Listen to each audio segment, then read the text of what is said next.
Today General Hospital will reveal the scandal surrounding Judge Eva Heron became the epicenter of schemes, betrayals, and legal warfare in Port Charles, sending shockwaves through every corner of the city. What began as a custody battle quickly escalated into a full-blown power struggle when it was revealed that Heron had been bribed to alter her ruling. With her favor shifting toward Drew, the delicate balance between Micheal, Drew, and Willow was shattered. Drew, ever calculating, seized the opportunity with precision. He used Heron's compromised ruling to corner Micheal, setting the stage for Wiley and Amelia to fall fully under his and Willow's custody. For Micheal and Carly, this was nothing short of catastrophic. Losing custody meant more than just being separated from Wiley and Amelia. It threatened the very foundation of their family, their loyalty to each other, and their standing in Port Charles. Drew's threats only made matters worse. He weaponized Heron's bribery, vowing to expose the payout and place the blame squarely on Sonny, knowing full well that the Corinthos name would instantly become tainted under the weight of scandal. Sonny's empire was already fragile, and if accusations of bribing a judge became public, the damage would be irreparable. Micheal understood the danger more than anyone. The accusations wouldn't just destroy Sonny's influence but would also cast him as an unfit father, painting him as someone who relied on corruption to keep his children. To intensify matters further, Willow aligned herself with Drew. Her decision wasn't born out of malice but out of desperation. She believed siding with Drew was her only chance at keeping her children close. Still, her move was a crushing betrayal to Micheal, who saw the woman he once considered an ally now standing firmly against him. Backed into a corner, Micheal knew that following the usual legal paths would lead only to failure. Every option seemed blocked, every argument undermined by Drew's manipulation of Heron's ruling. It was then that Micheal made his most dangerous choice. He went directly to Judge Heron. Their meeting was brief, but heavy with unspoken tension. Micheal didn't openly threaten her, but his words carried an implicit warning: truth cannot remain buried forever. What he didn't anticipate was that his visit would be the last time anyone saw Heron alive. Shortly after their encounter, Judge Heron was found dead, her body floating near the docks. Her sudden and violent death sparked a storm of rumors across Port Charles. Some whispered that Sidwell, eager to cover his tracks and eliminate liabilities, had orchestrated the murder. Others speculated Drew's involvement, wondering if he had pushed too far in his bid for control. What no one expected, however, was that before her death, Heron had left behind a meticulous written account of the bribery scandal. In her notes, she confirmed that Drew was the mastermind behind the scheme. The revelations were explosive, not only clearing Sonny's name but also handing Micheal a weapon powerful enough to dismantle Drew's entire strategy. For the first time in weeks, the tide shifted in Michael's favor. With the evidence Heron left behind, he had everything he needed to flip the custody case and preserve his role as Wiley and Amelia's guardian. Drew's carefully laid plans collapsed in an instant. Carly, ever the steady pillar, stood by Michael's side, watching him transform under the pressure. Instead of breaking, he rose stronger, turning every attempt to destroy him into fuel for his resilience. The betrayal, the threats, and even Heron's death became part of the arsenal Micheal would use to protect his family. On the other side, Drew and Willow spiraled into despair. Drew's power base crumbled under the weight of irrefutable evidence, and Willow realized too late that her alliance with him had been a double-edged sword. What she thought would bring her closer to her children instead placed her in the center of condemnation, branded as someone who chose deceit over integrity.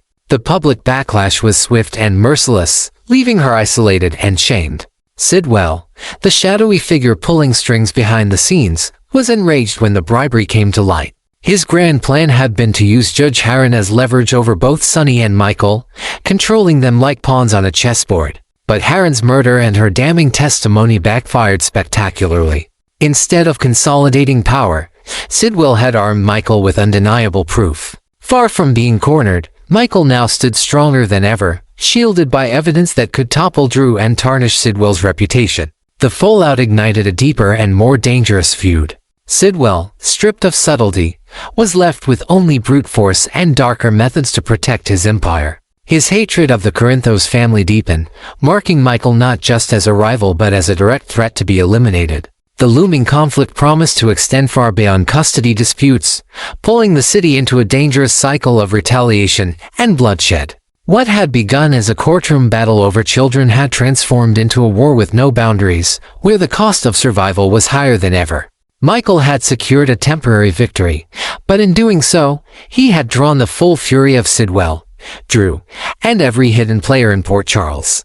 Each new revelation carried consequences, and while Micheal held the upper hand for now, the storm was only beginning. Curtis's fury erupted like wildfire across Port Charles, dragging him directly into the center of the escalating chaos. He had already been carrying the weight of fractured relationships and deep mistrust, but the corruption scandal surrounding Drew proved to be the final straw. To Curtis, Drew's actions were not just about a custody battle or personal ambition, they were a direct assault on the stability of the community and on the fragile remnants of Curtis's own family. Consumed by anger, Curtis confronted Drew with a chilling ultimatum: stop this destructive campaign or face the ultimate consequence. Curtis's warning wasn't idle. His tone carried the edge of a man pushed past reason, one willing to go further than anyone expected to protect what he valued. This threat reverberated across town, raising fears that Curtis's personal vendetta could easily spiral into deadly violence. Stella, long the voice of reason in Curtis's world, was horrified by the turn of events. She knew Curtis well enough to recognize that his anger was not just talk. When he drew lines, he was prepared to cross them. Terrified that her nephew might make an irreversible mistake, Stella sought out Jordan. Despite their complicated history, Stella believed only Jordan could reach Curtis and rein in his rage before it was too late. But even Jordan, caught between her old ties to Curtis and her current obligations, realized how combustible the situation had become. Every choice risked igniting a new fire. Every word carried the potential to push Curtis further toward an irreversible decision. Meanwhile, Portia's world was collapsing in parallel. Her marriage with Curtis, already strained, was unraveling under the weight of broken trust and unhealed wounds. In her loneliness and despair, she found herself drawn into the arms of Isaiah. Their connection had always simmered beneath the surface, but now it burst into the open in the most destructive way possible. For Portia, Isaiah's presence was both comfort and a salve for her heartbreak and a betrayal of the vows she once made. With the remnants of her marriage in shambles, Portia crossed a line that could never be uncrossed. Her passion with Isaiah symbolizing not love, but the collapse of everything she had tried to hold together. While these personal relationships fractured, the city itself was drowning in suspicion and fear. Willow, who had chosen to stand beside Drew, was forced to face the sharp edge of public judgment. Her name became synonymous with betrayal and ambition, with whispers filling every corner of Port Charles. The community's anger at Drew's corruption bled into resentment toward her, leaving Willow isolated. She had wanted only to be near her children, but instead, she was painted as a co-conspirator, her reputation torn apart. In trying to save her family, she had unknowingly risked destroying herself. And through it all, the shadow of Judge Eva Heron's death loomed larger than ever. Her body may have been pulled from the water, but the secrets she left behind refused to sink. Micheal, already holding her written testimony, unearthed something no one had anticipated: a hidden recording, sealed away in Heron's office safe. The tape confirmed the $1 million bribe that Drew orchestrated, but it went even further. It named Sidwell, Drew, and a handful of other powerful figures who had manipulated the judicial system for years. This wasn't just evidence of corruption, it was the blueprint of an entire network that thrived on control and intimidation. For Micheal, this discovery was both salvation and danger. It provided the leverage he needed to safeguard Wiley and Amelia, ensuring they remained under his protection. But it also thrust him into a perilous spotlight. By holding the recording, Micheal became the most dangerous man in Port Charles, not because of his strength, but because of the truth he carried. Drew, desperate and unraveling, would stop at nothing to silence him. Sidwell, enraged that his carefully laid web of influence was unraveling, now had a singular focus: eliminate the threat before the recording could dismantle everything he had built. The victory Micheal tasted was laced with poison. Yes, he had secured his children and struck a devastating blow against Drew, but the cost was clear. The war was no longer confined to courtrooms or whispered deals. It had spilled fully into the streets, into homes, and into lives. Curtis's vendetta against Drew, Portia's betrayal with Isaiah, Willow's public shaming, and Stella's desperate attempts to hold her family together were all threads in the same unraveling tapestry. Port Charles had transformed into a battlefield where love, loyalty, and justice clashed violently with greed, ambition, and vengeance. Judge Heron's murder was not the conclusion of a scandal, it was the trigger for something far greater. Her recording lit the fuse that would expose an empire of corruption, and Micheal now found himself standing at the center of the storm. With every move, he risked retaliation, betrayal, and loss. Drew, Sidwell, and their allies weren't finished, and they would stop at nothing to reclaim the power that was slipping from their grasp. The lines between personal vendettas and systemic corruption blurred, leaving Port Charles teetering on the edge of destruction. And for Micheal, the question was no longer whether he could win, it was whether he and those he loved could survive long enough to see justice done. When news of the hidden recording broke into the public sphere, Port Charles exploded with chaos. The revelation hit like a tidal wave, leaving no family untouched, no secret safe, and no alliance untested. Carly, sharp and strategic, immediately urged Micheal to take the boldest step possible, make the evidence public before the courts. To her, this wasn't simply about protecting Wiley and Amelia. It was about exposing Drew for who he truly was, a man willing to sacrifice family, loyalty, and law in his obsessive pursuit of control. Carly knew that if Micheal held back even an inch, Drew and his shadowy backers would seize the opportunity to bury the truth. By dragging the scandal into the light of the courtroom and the press, Drew's guilt could become undeniable, and Heron's final act of defiance would not have been in vain. For Sonny, the recording was more than leverage, it was vindication. Drew had deliberately painted him as the one behind the bribe, attempting to brand him as a corrupt patriarch whose empire rested on dishonor. But now, with Heron's voice preserved in that tape, Sonny's reputation could be restored. The Corinthos name, long battered by lies, betrayal, and shifting alliances, suddenly had the chance to reclaim dignity. Yet with this opportunity came immense danger. By wielding such damning evidence, Micheal and Sonny positioned themselves as threats not only to Drew but also to the larger network Sidwell commanded. A family that had already endured years of wars, betrayals, and vendettas now found itself squarely in the crosshairs of a man whose wealth and influence reached far beyond Port Charles. Sidwell, rattled but far from defeated, wasted no time launching his counterstrike. He had built his empire on shadows, intimidation, and money, and he would not allow one recording to dismantle it.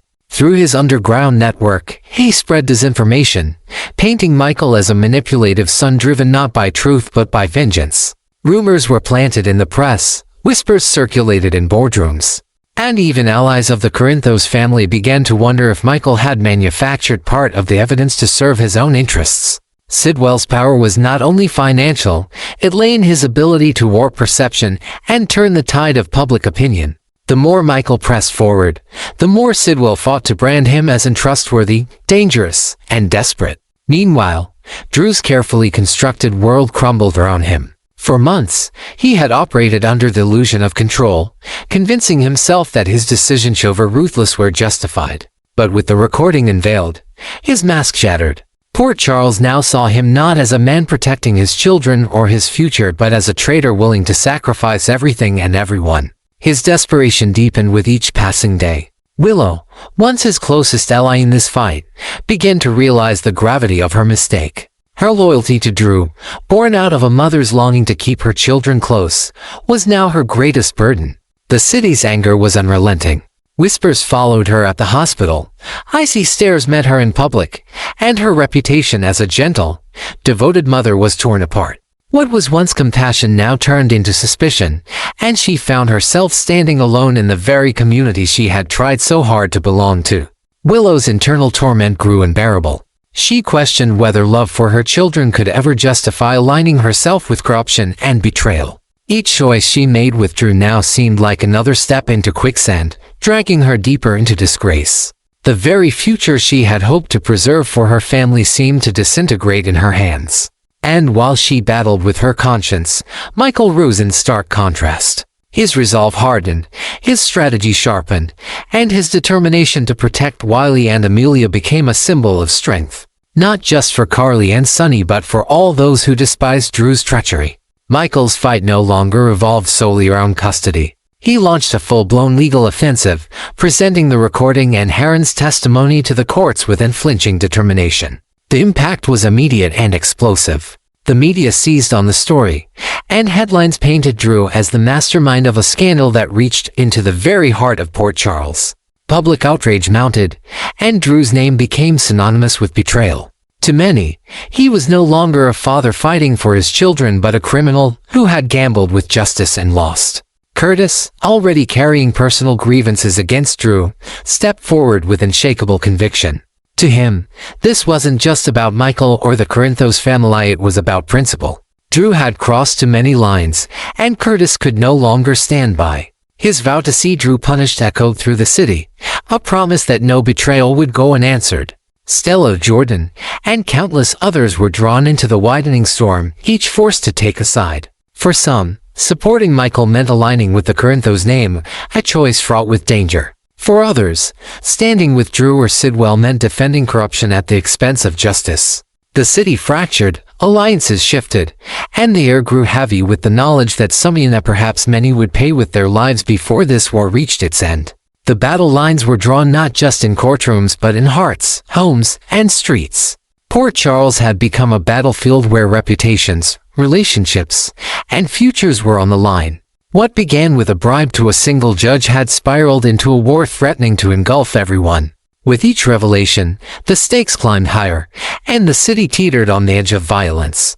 Michael had won the first round by exposing Drew, but as Sidwell's influence pressed harder and Drew's desperation grew darker, victory seemed less like triumph and more like the beginning of another blood-soaked chapter. The aftermath of Judge Heron's death, combined with the shocking discovery of her final recording, created a rupture in Port Charles that no one could have anticipated. The words she left behind, her fearful acknowledgement that she was being followed, her haunting cry that they will not let me live if I tell the truth, shifted the narrative of her demise from a personal tragedy to a public reckoning. It was no longer enough to say she had been bribed or manipulated.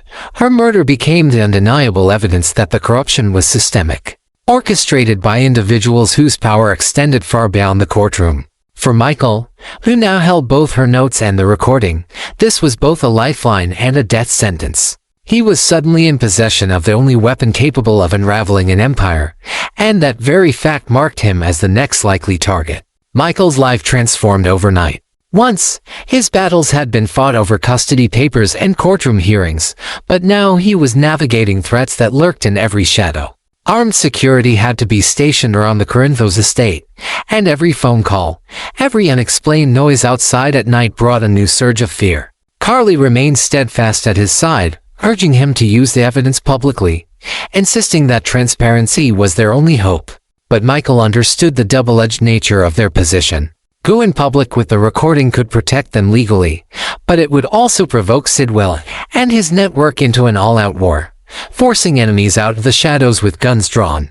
Keeping it hidden, however, would leave them vulnerable to suspicion and allow Drew to spin his narrative unchecked. Each option was a gamble with his children's futures, and every decision carried the weight of life and death. Drew, meanwhile, was unraveling. With the recording surfacing, he could no longer claim to be a victim of circumstance. He was implicated beyond denial, and the city's perception of him shifted overnight. Once seen as a man fighting for fairness and custody, Drew became a pariah, his name synonymous with bribery and betrayal. Even allies who once tolerated his ambition began to distance themselves. In his desperation, Drew entertained the idea of fleeing Port Charles, but the reality was far more sinister. Sidwell would never allow him to run. Drew had become a liability, a reminder of a failed plan, and Sidwell's wrath toward those who failed him was legendary. Rumors spread that Drew had begun drinking heavily, that he wandered Aurora's halls in a fog, making calls in the middle of the night to anyone who might still listen. But even in his panic, he remained dangerous. Desperation often bred recklessness, and Drew still had enough connections to cause destruction on his way down. For Willow, the nightmare was suffocating. Her attempt to secure a future with her children had instead dragged her into scandal and shame. The recording, which tied her to Drew's schemes, left her isolated in a community that had once sympathized with her struggles.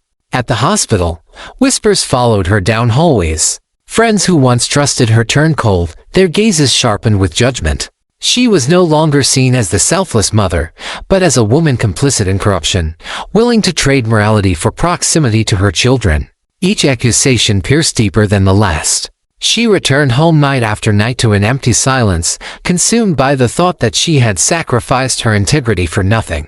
Her love for Wiley and Amelia had not brought them closer, it had pushed them further away, perhaps permanently. Yet she could not turn back. Her choices had tied her fate to Drew's, and now, even if she wanted redemption, she would have to fight through a storm of condemnation to find it. Sidwell's reaction was swift and terrifying. Heron's recording had been intended to silence his enemies, but instead it exposed the breadth of his reach. His fury was not expressed in outbursts but in meticulously planned retaliation. He unleashed his operatives across Port Charles, sowing fear through intimidation and violence. Cars with tinted windows followed Micheal through the city. Anonymous notes were slipped under doors, warning that children are never safe in a war. Business partners were pressured, financial accounts frozen. And whispers spread through the media that Micheal had fabricated the tape to gain leverage in his custody battle. Sidwell understood that to destroy a man, one did not only attack his body, one dismantled his credibility, his finances, his family. Micheal had to be crushed completely, until no one would believe a word he said. Curtis, watching from the periphery, could not contain his rage. He had long despised Drew's arrogance and duplicity, but Heron's death and the growing threats against Micheal hardened his resolve. Curtis had already warned Drew once, but now his anger was personal. He saw Drew not just as a manipulator, but as a man responsible for tearing apart his community and endangering lives. Curtis made it clear that he would not hesitate to act if Drew pushed further. But Curtis's own life was falling apart. His marriage with Portia had splintered, her betrayal with Isaiah leaving wounds too deep to ignore. His trust had been shattered, and in his brokenness, Curtis poured all his focus into vengeance. Stella, terrified of what he might do, begged Jordan to intervene, but even she admitted the situation had grown too volatile.